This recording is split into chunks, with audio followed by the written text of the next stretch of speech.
गोरी कव्वी को तीखी पानी पूरी खाने का बहुत शौक था। वह जब भी कबूतर के पानी पूरी के ठेले पर जाती तो कबूतर से कहती, अरे ओ कबूतर, तेरे पास जितनी भी तीखी चटनी है वो सारी की सारी ही मेरी पानी पूरी में डाल दो। मैडम, ऐसे पानी पूरी बहुत तीखी हो जाएगी, तुम खा नहीं पाओगी। ये लो अपने पैसे और जो कहा है वो करो। कबूतर सारी तीखी चटनी पानी पूरी में डाल देता है और गोरी कव्वी बड़े आराम से वो पानी पूरी खा लेती है।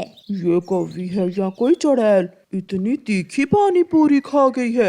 ऐसे ही एक दिन गोरी कव्वी चिड़िया के पास जाती है और चिड़िया से कहती है, चिड़िया, मेरी जितनी तीखी पानी पूरी कोई नहीं खा सकता।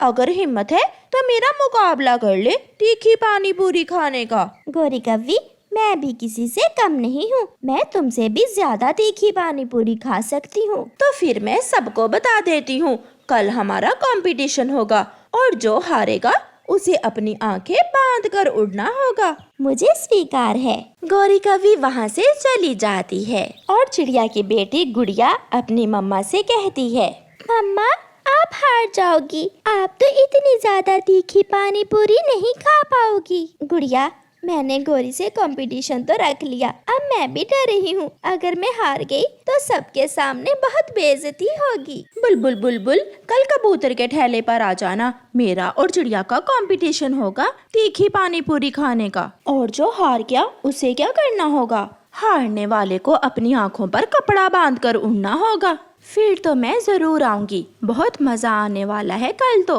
गोरी कव्वी चील के पास जाती है और ऐसे सबको बता देती है। चिड़िया उड़ती हुई जा रही थी कि हरियाली तोती एक पेड़ पर बैठी लाल मिर्ची खा रही थी। उसे देखकर चिड़िया को एक विचार आता है और वो हरियाली तोती के पास जाती है।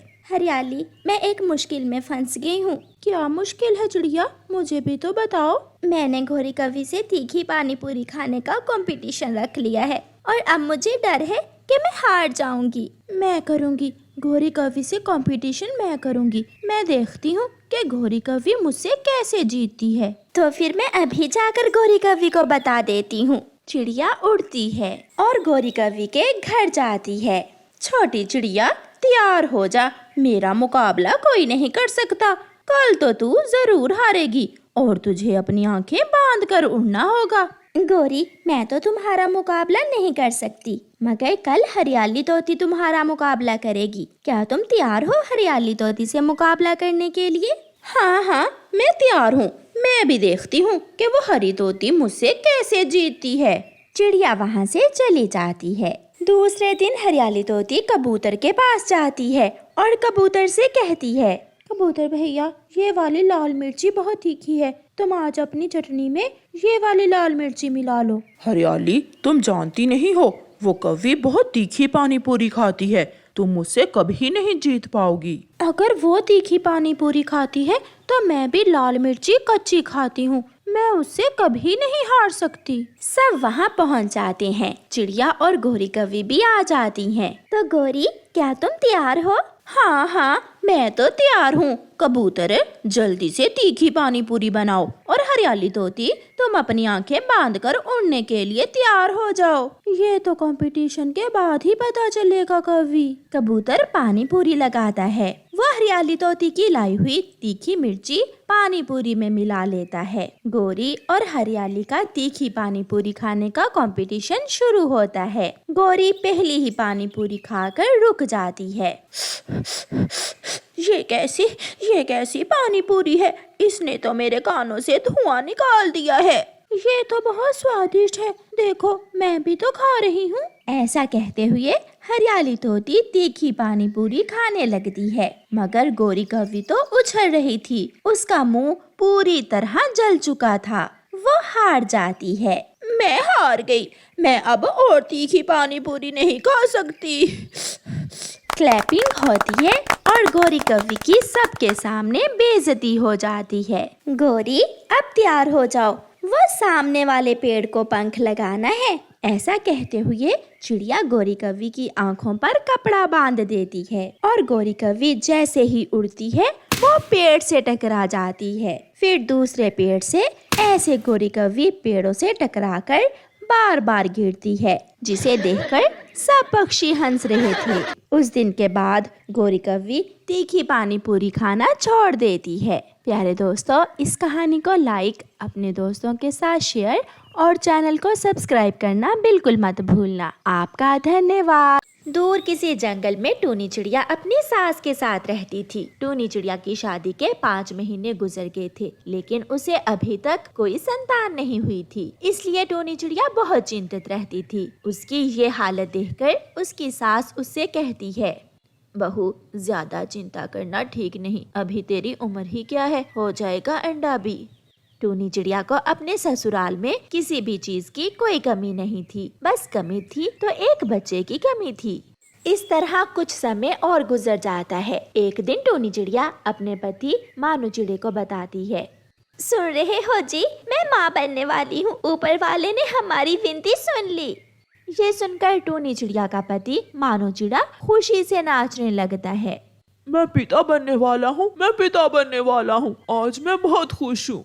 उन दोनों की बातें सुनकर टोनी की सास वहां आ जाती है। बहू, ऐसी हालत में तुझे बहुत सावधानी बरतनी होगी। अब से तू बस आराम करना, घर के सारे कामकाज मैं कर लूंगी। वैसे भी इतने दिनों बाद संतान की खुशी हमें मिली है। सासू माँ, आप ये क्या कह रही हैं? मैं माँ बनने वाली हूँ, बीमार थोड़ी हूँ जो मैं काम नहीं करूँगी। ऐसे तो मैं बहुत आलसी बन जाऊंगी। बहू, बस कुछ ही दिनों की तो बात है। जब तेरा बच्चा आ जाएगा तो फिर से काम करने लगना। अभी तू मेरी बात मान और जाकर अपने कमरे में आराम कर। मैं अभी भोजन बना कर लाती हूँ तेरे लिए। इस तरह दोनों सास बहू बहुत प्यार से रहती थीं। घर में बैठे बैठे टूनी चिड़िया बहुत बोर हो जाती है और वो एक दिन अपनी सास और अपने पति को बताए बिना ही जंगल घूमने चली जाती है। वो उड़ती उड़ती दूर निकल जाती है। माँ, टूनी कहाँ है? वो कमरे में है बेटा, और मैं बहू के लिए खाना बना रही हूँ। नहीं माँ, टूनी कमरे में तो नहीं है, इसलिए तो मैं आपसे पूछ रहा हूँ। ये सुनकर टूनी की सास बहुत चिंतित हो जाती है। मानो बेटा, जाओ उसे देखो, वो ऐसी हालत में कहाँ चली गई है। टूनी चिड़िया झरने के पास जाकर बैठी हुई थी कि मौसम खराब हो जाता है और तेज बारिश शुरू हो जाती है और साथ ही टूनी के पेट में दर्द शुरू हो जाता है। मैंने बहुत बड़ी गलती की जो सासू माँ की बात नहीं मानी। लगता है मेरा अंडा देने का समय आ गया है। अब ऐसी बारिश में मैं कहाँ अंडे दूंगी। टूनी चिड़िया इधर उधर देखती है। उसे थोड़ी दूर एक घर नजर आता है। टूनी चिड़िया बहुत मुश्किल से उड़ती हुई वहाँ जाती है। वो घर एक कौवे का था। कौवे कौवे, मैं भूलकर इस दिशा में आ गई थी। बारिश शुरू हो गई और मैं अंडे देने वाली हूँ। मुझे अपने घर में आश्रय दे दो। चिड़िया, मैं किसी अजनबी को अपने घर में आश्रय नहीं देता। तू ऐसा कर, कहीं और चली जा। टूनी चिड़िया निराश होकर वहाँ से चली जाती है। अब उसे कुछ समझ नहीं आ रही थी कि वो कहाँ जाए। वो दर्द से कराह रही थी और रोए जा रही थी। तब उसका पति उसे ढूंढता ढूंढता वहाँ आ जाता है। टूनी, तुमने माँ की बात ना मानकर बहुत बड़ी गलती की है। अब खुद भी बारिश में फंस गई हो और मैं भी। पति जी, मैं बहुत शर्मिंदा हूँ। मेरा अंडे देने का भी समय आ गया है। मेरे पेट में बहुत दर्द हो रहा है। यहाँ थोड़ी दूर मेरा एक दोस्त कबूतर रहता है, चलो हम उसके घर जाते हैं। मानो अपनी पत्नी को साथ लेकर अपने दोस्त कबूतर के घर चला जाता है। कबूतर की पत्नी टूनी को एक अलग कमरे में ले जाती है। तुम चिंता ना करो, ये दर्द हर माँ बर्दाश्त करती है, फिर ही उसे संतान की खुशी नसीब होती है। टूनी लूसी के घोंसले में 2 सुंदर से सफेद रंग के अंडे दे देती है।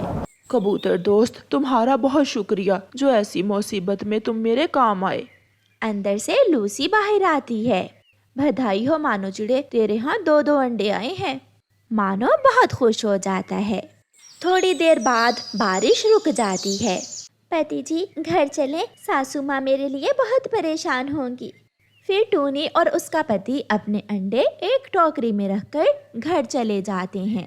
टूनी की सास अपने अंडे पोते अपनी बहू और बेटे को सुरक्षित देखकर बहुत खुश होती है। सासू माँ, मुझे माफ कर दें। बड़ों की हर बात में बेहतरी होती है, मुझे अब पता चला। बेटी, इसलिए तो कहते हैं हमेशा बड़ों की बात माने। प्यारे दोस्तों, इस कहानी को लाइक, अपने दोस्तों के साथ शेयर और चैनल को सब्सक्राइब करना बिल्कुल मत भूलना। आपका धन्यवाद।